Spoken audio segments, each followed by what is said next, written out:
Ako si John Lamberdaling. Hindi man ako makata pero aking tinitiyak na may kahulugan ng bawat salita. Umpisahan natin sa pagtutulan ng aking spoken word poetry na pinamagatang Mahal Kita.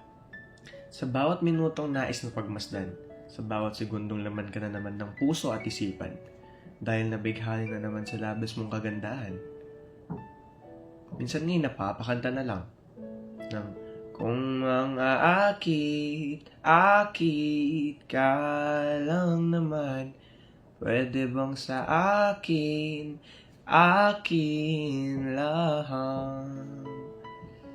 Hay, kung mga akit nga naman, di ba?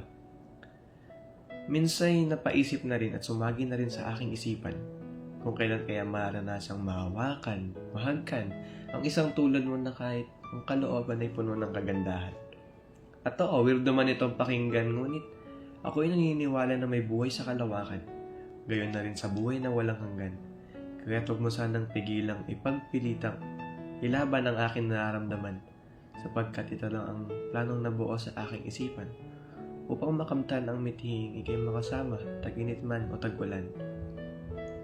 Maaari namang sa simbahan at kasalan ng tuluyan, ngunit sadyang marami pang pangarap na nais sa katuparan. Ilang beses pa bang kakantahin ang kantang Odyo Kalaguranda Ka habang nakatitig sa magandang buwan at mapadpad ng hangin at iyong madinig na mahal kita? Ilang o baka gusto mo pang madinig mula sa aking bibig ang kantang Araw-araw ng Ben and Ben para malaman mo kung gaano kakahalaga?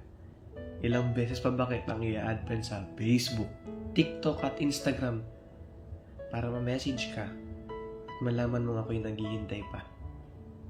Nagbabaka sakaling sa mga gawain ito ay mapabalik kita at muling simulan ng paggawa ng kwento na bubuo ng libro na dati na nating nasimulan ng mga magagandang alaalang kay sarap balikan.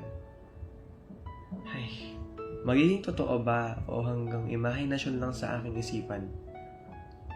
Kahit alam na o maghihintay na lang, kahit alam na ng puso at isipan na wala nang kalakasang pang panghuhugutan. Ang tanging kalakasan na lamang na pinanghuhugutan ay ang mahal kita. At yun ang mahalaga. Kaya kahit hindi mo mahanap ang mga rason mo upang manatili, aking pa rin dinadalangin at pinapanalangin na ang mga rason sana'y upang bumalik ay iyong matagpuan at sa aking bisig ay bumalik. Yun lamang at salamat.